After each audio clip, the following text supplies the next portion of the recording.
Hello friends, today we will discuss on electrochemical machining and electrochemical grinding. Say, before going to this ECM and EDM, ECG, we will recap about our previous lectures. In our first three lectures, we had a discussion over mechanical energy based processes like AJM, WJM, and USM, abrasive jet machining, water jet machining, and ultrasonic machining processes. In our fourth and fifth lecture, we had a discussion over electrical energy based processes like EDM and wire EDM. Today, in this lecture, we will discuss over chemical and electrochemical energy based processes like ECM, that is electrochemical machining, and ECG, electrochemical grinding. Before going to this, there is some introduction about this. Non-conventional machining system in which metal is removed by electrochemical process. So what is there in this electrochemical process? It's a non-conventional machining system characterized by as reverse electroplating, means it removes metal instead of adding it. Say, in what happens in electroplating?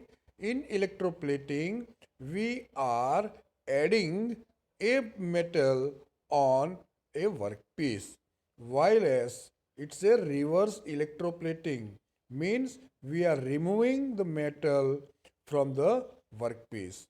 Normally used for mass production and for hard materials that are difficult to machine using conventional processes. वहाँ कहाँ पे ये process use होता है normally?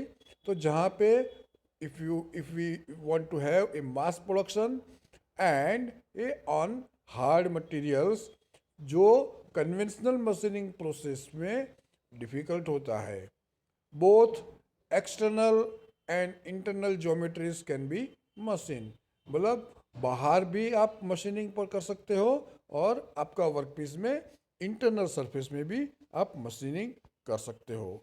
So this is about the introduction of ECM.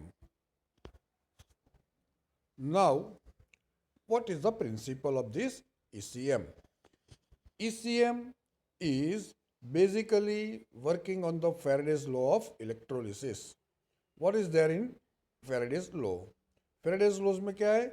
The weight of the substance produced during electrolysis processes is directly proportional to the current which pass, the length of time of process, the equivalent weight of the material. ये जो तीन है वो Faraday के law के principle है, और on the principle of this Faraday law ECM process यानी इलेक्ट्रोकेमिकल मशीनिंग प्रोसेस होता है. उसमें क्या होता है? Two dissimilar metals are in contact with an electrolyte and anode loses metal to cathode.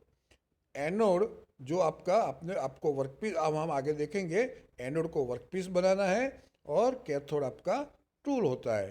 तो एनोड में से मान, इसका मतलब वर्कपीस में से आपका मटेरियल रिमूव होता है. ये जो नेक्स्ट में मेरा फिगर दिखाया है ये आपका किस हिसाब से काम करता है. जैसे आपका फिगर नंबर 1 है, लेफ्ट हैंड साइड वाला, इनिशियल स्टेज ऑफ ECM. मतलब आपने सेटअप लगा दिया है, एक कंटेनर होता है, बेसिक आप एक लेआउट है, उसमें इलेक्ट्रोलाइट सॉल्यूशन रखा हुआ है, वर्कपीस है और टूल है, आपने उसको इलेक्ट्रिक करंट दिया हुआ है. नाउ आप देखो टूल का शेप कैसा है, थोड़ा एक कर्व दिया हुआ है. तो सेकंड फिगर में आपका जो राइट हैंड साइड वाला फिगर है आपका प्रोसेस हो जाने के बाद का फिगर है. उसमें क्या हुआ है कि जहाँ पे भी टूल का कर्वेचर वाला एरिया है वहाँ से आपका मटेरियल रिमूव हुआ है, और वो मटेरियल रिमूव आपका जो शेप है वो एग्जैक्टली जो टूल का शेप है उस हिसाब से हुआ है। सो यहाँ पे एनोड वर्कपीस है, टूल आपका कैथोड है और इलेक्ट्रोलाइट सॉल्यूशन है। जो वो क्या होता है, वो इलेक्ट्रिकली कंडक्टिव फ्लूइड होता है। ये एक स्कीमेटिक डायग्राम है आपका ईसीएम प्रोसेस का। प्रोसेस पैरामीटर्स किस तरह से होते हैं, तो एक तो पावर सप्लाई होता है। कैसा होता है पावर सप्लाई, उसका टाइप में तो डायरेक्ट करंट होता है, मतलब डीसी करंट होता है।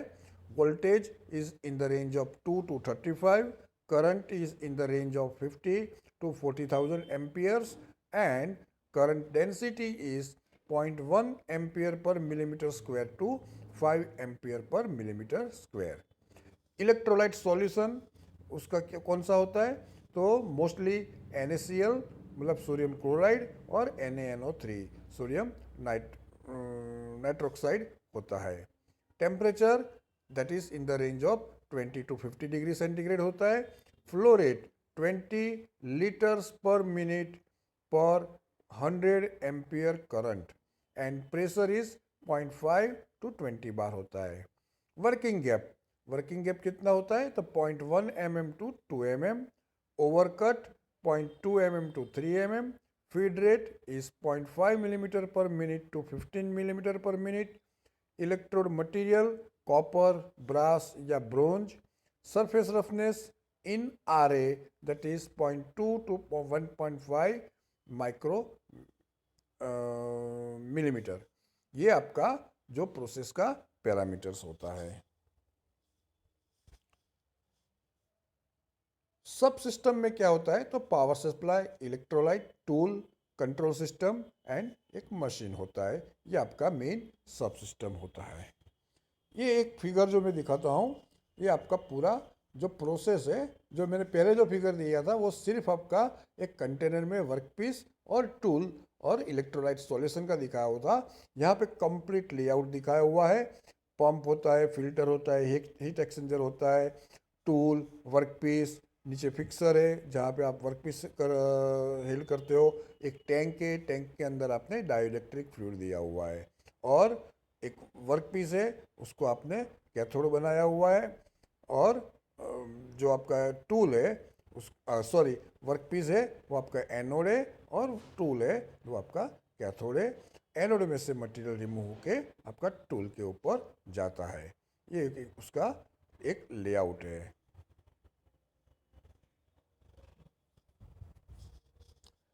मशीनिंग प्रोसेस कैसे होता है, during ECM there will be reaction occurring at the electrodes, that means at anode workpiece and at the cathode tool along with within the electrolyte solution के अंदर एक प्रोसेस होता है, रिएक्शन होता है, केमिकल रिएक्शन होता है, जो एनोड जो आपने वर्कपीस बनाया हुआ है उसमें से मटेरियल रिमूव होके कैथोड के ऊपर जाता है।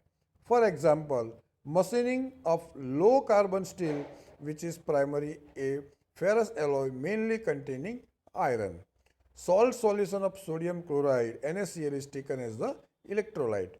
आपका अगर जो लो कार्बन स्टील वाला जो आपका जो वर्कपीस है और आपने सोडियम क्लोराइड NaCl आपने इलेक्ट्रोलाइट सॉल्यूशन आपने यूज़ किया है, तो क्या होता है, NaCl का डिवीज़न होता है Na plus plus Cl minus, पानी के साथ उसका रिएक्शन होता है H प्लस और OH minus.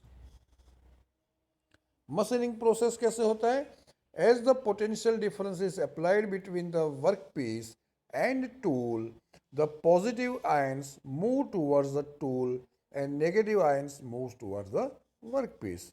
Thus the hydrogen ions will take away electrons from the cathode and from hydrogen gas as 2H plus plus 2 electron minus, that is hydrogen at cathode.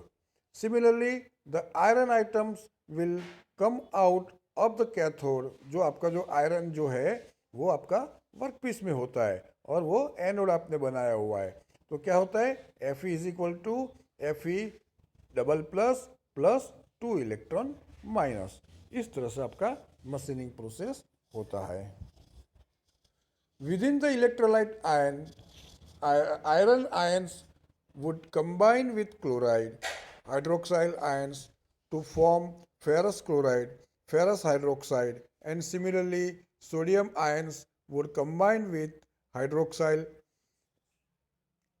ions to form sodium hydroxide. ये आपका जो एक tank है उसमें दिखाया हुआ है, workpiece में से मटेरियल रिमूव होके टूल में जाता है, वर्कपीस में से Fe आयन निकलते हैं और टूल में से आपका मटेरियल निकल के उसको वर्कपीस पे ट्रीटमेंट करता है। तो Fe2 plus plus 2Cl minus FeCl2 बनता है, Na plus OH minus NaOH, Fe2 plus plus 2OH is equal to FeOH2. In practice, FeCl2 and FeOH2 would form and get precipitated in the form of sludge. In this manner, it can be noted that the workpiece gets gradually machined and gets precipitated as the sludge. Sludge माने आपका जो unwanted जो चीज़ है जो material में से remove होते आती है। जैसे मान लो आप कन्वेंशनल मशीनिंग प्रोसेस में क्या करते हैं, तो उसमें जो मटेरियल रिमूव होता है उसको चिप्स बोलते हैं। यहाँ पे जो भी मटेरियल रिमूव होता है that is in the form of sludge, एक रगड़ा जैसा होता है जो पेस्ट जैसा होता है, उसको हम स्लज बोलते हैं। Moreover, there is not coating on the tool, only hydrogen gas evolves at the tool or cathode. तो टूल के ऊपर कोटिंग नहीं होता है लेकिन सिर्फ हाइड्रोजन गैस उसमें जाता है।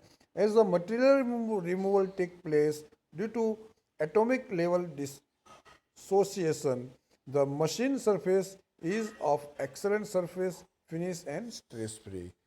तो आपका यहाँ पे एक एडवांटेज कौन सा हुआ कि आप जो भी मटेरियल में से जो भी वर्क पीस पे आप मशीनिंग करते हैं उसमें सरफेस फिनिश आपको बहुत अच्छा मिलता है और स्ट्रेस फ्री मिलता है। Power supply, supply is available in the size up to 10,000 ampere. Some circuits are available up to 40,000 amperes. Range of voltage is 2 to 30 volts DC. A constant voltage has to be maintained and high density is required.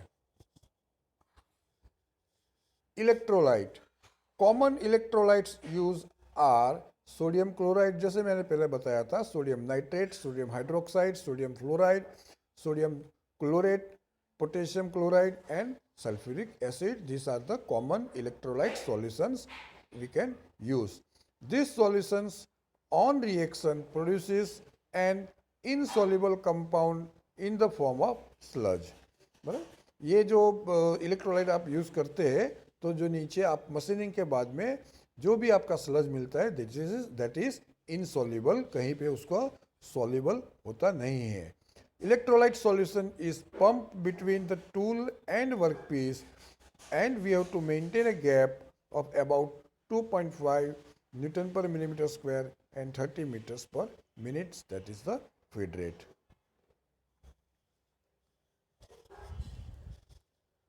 The main functions of an electrolyte in ECM are, इस electrolyte का main function क्या है? It carries the current between tool and workpiece. Tool and workpiece के बीच में current को ले जाना है। Sorry. It removes the products of machining and other insoluble products from the cutting region. It dissipates heat produced in the operation. ये machining operation के द्वारा जो भी हीट प्रोड्यूस होता है वो उसको निकालता है या कम करता है। The essential characteristics of electrolyte includes good electrical conductivity. अच्छा इलेक्ट्रोलाइट सॉल्यूशन कौन होता है? तो जिसका इलेक्ट्रिकल कंडक्टिविटी अच्छी होती है, non toxicity and chemical stability and non corrosive property उसकी होनी चाहिए, low viscosity and high specific heat होनी चाहिए। This is the characteristics of good electrolyte solution. High velocity flow over the electrode surface is one of the key factors of ECM. जितना भी आपका ये velocity आपका इलेक्ट्रोलाइट का ज़्यादा होगा तो वो मटेरियल रिमूवल रेट के ऊपर सीधा असर करता है। It is necessary to prevent crowding of hydrogen gas and debris of machining. मतलब उससे क्या होता है कि जो टूल के ऊपर जो हाइड्रोजन गैस जो जमा हो जाती है वो रिमूव करता है। एंड ऑल्सो जो डेब्रिस, डेब्रिस मतलब कचरा, जो आपका मशीनिंग के दौरान एरिया, जो मशीनिंग का एरिया है वहाँ पे जो जो कचरा या डेब्रिस होती है उसको भी वो रिमूव करता है। This is the function of electrolyte solution. Tool, tool requirements क्या है? तो requirements of the tool for ECM is good thermal conductivity. उसका थर्मल कंडक्टिविटी अच्छी होनी चाहिए। Strong enough to withstand high pressure, pressure withstand करे ऐसा होना चाहिए। It should be easily machine, मतलब आपको जो टूल बनाना है वो इजीली आप उसके ऊपर मशीनिंग कर सकते हैं। The most commonly use tool material are copper, brass, titanium, copper, tungsten and stainless steel when electrolyte is made of salts of sodium and potassium. These are the most common tool material. Titanium has been found to be the most suitable tool where the electrolyte has the tendency to anodize the tool as in case of sulfuric acid. आप electrolyte में sulphuric acid use करते हैं तभी titanium का जो tool use करना है that is advisable. The other tool materials are aluminum, graphite, bronze, platinum and tungsten carbide.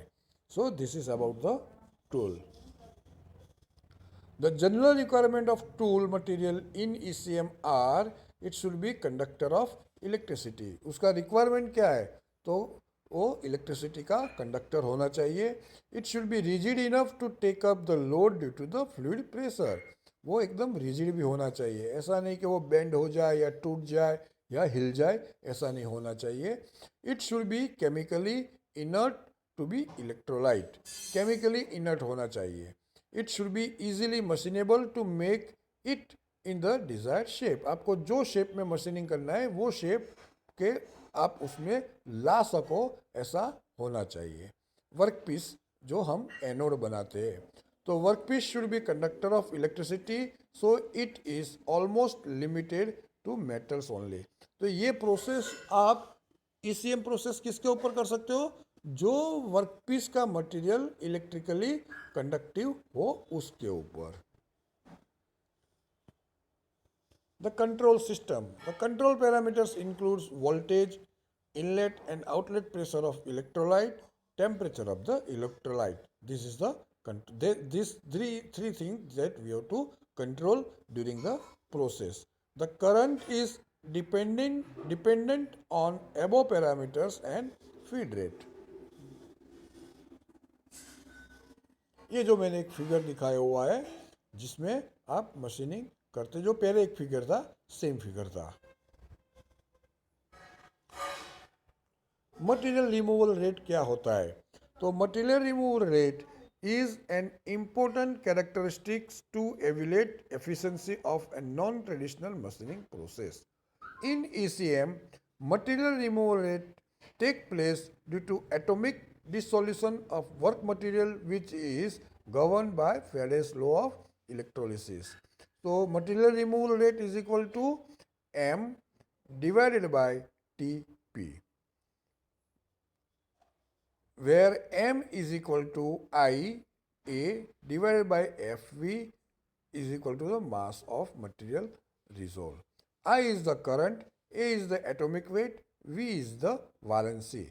What is valency? Valency means a power of atoms to combine with other. F is the Faraday's constant, that is 96,500 coulombs, and rho is the density of the material. By this we can have a material removal rate. ये जो ECM process है उसका application हम कहाँ कहाँ पे कर सकते हैं? तो डाई सिंकिंग में, प्रोफाइल एंड काउंटरिंग में, ट्रिपनिंग में, ग्राइंडिंग में, ड्रिलिंग में, माइक्रो मशीनिंग में, और पल्स ईसीएम है।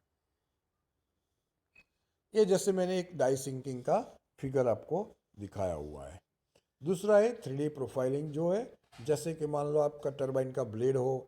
थर्ड फिगर इज द ट्रिपनिंग, या हम उसमें ट्रिपनिंग नहीं है, ये ड्रिलिंग प्रोसेस है जो आप वर्कपीस के अंदर ड्रिल कर सकते हो। ये जो फिगर है that is of the ट्रिपनिंग।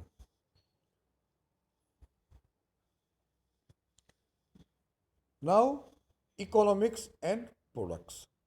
The process is economical when a large number of complex identical products are to be made. ये प्रोडक्ट इकोनॉमिकल कब पड़ता है? आपको बहुत नंबर्स उसमें से वर्कपीस में से आपको बनाना है तभी। Large cavities are more economical on ECM and can be made in 1/10th time of EDM. EDM से आप जो बड़ा आपको जो ड्रिल करना है, तो जो आप करेंगे उसके 10th टाइम में, मान लो कि भाई ईडीएम में 10 घंटा लगता है, तो ईसीएम से आपको वही प्रोसेस 1 घंटे में आप कर सकते हो। Two most common products are turbine compressor blades and rifle barrels. Important characteristics that can be achieved are, एक तो आप ईसीएम प्रोसेस करेंगे तो आपको उसमें क्या क्या बेनिफिट है। तो एक तो स्ट्रेस फ्री ग्रूव्स बनते हैं, एनी ग्रूव ज्योमेट्री आप बना सकते हो, any conductive metal can be machine. मतलब ये आप उसमें एडवांटेज भी इसमें ले सकते हो या लिमिटेशन भी ले सकते हो कि भाई यहाँ पे आप सिर्फ कंडक्टिव मेटल में ही आप ईसीएम प्रोसेस अप्लाई कर सकते हो। उसका accuracy that is 0.0005 inch, high surface finish and faster cycle time, this are the characteristics of the ECM. Again, advantages: ECM is well suited for the machining of complex two-dimensional shapes. Delicate parts may be made. Tool wear is nearly absent. There is no cutting forces, therefore clamping is not required except the controlled motion of the workpiece. It can machine configuration which is beyond the capacity of the conventional machining process. बहुत integrated part हो या बहुत difficult machining करने का हो जो conventional process से आप नहीं कर सकते हो, वो आप इसी में बहुत इजीली कर सकते हो। वेरी एक्यूरेट टॉलरेंसेस प्लस और minus 0.02 millimetre, relatively fast, can machine harder metals than the tool. आपका एक ये प्रोसेस ऐसा है कि जिसमें टूल जो मटेरियल होता है वो डिपेंड नहीं करता है वर्कपीस के मटेरियल के ऊपर। जनरली क्या होता है कि टूल का मटेरियल जो होता है वो हार्ड होता है रादर देन वर्कपीस, तभी वो वर्कपीस के ऊपर मशीनिंग कर सकता है। लेकिन ये एक प्रोसेस ऐसा है कि टूल का मटेरियल वर्कपीस के मटेरियल पर डिपेंड नहीं रहता है, वो वर्कपीस से सॉफ्ट भी हो सकता है या हार्ड भी हो सकता है। Extremely thin metal materials can be easily work without distortion. जैसे मान लो कि कोई थिन मटेरियल है, आप उसको क्लैंपिंग करेंगे तो उसके ऊपर क्लैंपिंग जो के मार्किंग आते हैं, तो उसका डिस्टोर्शन होता है, जबकि यहाँ पे क्लैंपिंग करने की ज़रूरत नहीं पड़ती है। सो आप बहुत थिन मटेरियल उससे ऊपर आप मशीनिंग कर सकते हो। And better surface finish that is 0.2 to 0.8 microns. उसके साथ में उसके थोड़े बहुत डिसएडवांटेज भी है। So initial tooling cost is high. जैसे मैंने बताया कि आपको 1, 2, 5, 10 पीस करना है, then this process is not suitable. आपको अगर मास प्रोडक्शन चाहिए in terms of thousands and thousands, then this process is economical. By product are environmentally harmful. जो स्लज जो डेब्रीज होती है that is harmful to environment. Complicated tool design यहाँ पे उसका कॉम्प्लिकेटेड होता है। लार्ज पावर कंजम्पशन उसमें ज़्यादा होता है। Non conducting material can not be machine. जैसे मान लो इलेक्ट्रिकली कंडक्टिव मटेरियल है तभी आप उसमें ईसीएम प्रोसेस कर सकते हो। Corrosion and rust of ECM machine can be hazardous but preventive measures can be help in this regard. So this are the disadvantages of ECM process. Now उसके साथ में हम दूसरा एक प्रोसेस देख लेते हैं, सिमिलर है लेकिन सिर्फ उसको नाम दिया है ग्राइंडिंग, इलेक्ट्रोकेमिकल ग्राइंडिंग। जैसे मान लो ईसीएम में मशीनिंग होता था, यानी मशीनिंग यानी रिमूवल ऑफ मटेरियल, ग्राइंडिंग माने उसको आप मटेरियल रिमूव करते, but that is for the purpose of the finishing of the work piece. तो इतना ज़्यादा क्वांटिटी में ग्राइंडिंग में मटेरियल रिमूवल नहीं होता है, तो उसमें भी हम थोड़ा देख लेते हैं। The process is similar to ECM except that the cathode is a specially constructed grinding wheel instead of cathodic shape tool. जैसे मान लो कि ईसीएम में क्या होता था कि आपको जो शेप में मशीनिंग करना है वही शेप में आपको उसका टूल का डिज़ाइन करना पड़ता था, जबकि यहाँ पे जो टूल है that is your grinding wheel, और उसमें आपको जो सिर्फ और सिर्फ ग्राइंडिंग करना है, तो ग्राइंडिंग व्हील का कोई शेप उसमें आपको देने की ज़रूरत नहीं है। The insulating abrasive material, diamond or aluminum oxide of the grinding wheel is set in a conductive bonding material. The wheel is a rotating cathodic tool with abrasive particles on its periphery. Electrolyte flow, usually NaNO3, is provided for ECD, electrochemical dissolution. ये मैंने उसका एक आपको figure बनाया हुआ है कि नीचे वर्क पीस है जिसको हमने डीसी पावर दिया है और पॉजिटिव यानी एनोड दिया हुआ है, ग्राइंडिंग व्हील है उसको हमने नेगेटिव सप्लाई दिया हुआ है, और राइट हैंड साइड में इलेक्ट्रोलाइट हम फ्लश करते हैं, तो ये ग्राइंडिंग का ऑपरेशन होता है। लेकिन यहाँ पे ग्राइंडिंग व्हील और वर्क पीस एक दूसरे के फिजिकल कांटेक्ट में नहीं आता है। Electrochemical grinding. The wheel rotates at a surface speed of 20 to 35 meters per second, while current rating are from 50 to 300 ampere. When a gap voltage of 4 to 40 volt is applied between the cathodic grinding wheel and the anodic workpiece, a current density about 120 to 240 ampere per cm square is created. The current density depends on the material being machined, the gap width, and the applied voltage. This is about the electrochemical grinding. Generally, slow feed rates produce a larger overcut, poor surface finish, and wider tolerances, while excessive wheel wear occurs as a result of feed rate that is too fast. Now as usual हर एक time के में हम जो हर एक lecture के बाद में जो क्वेश्चन देते हैं same, there are two questions that you have to reply. Question one, explain ECM electrochemical machining with neat sketch with its advantages, limitations, and applications.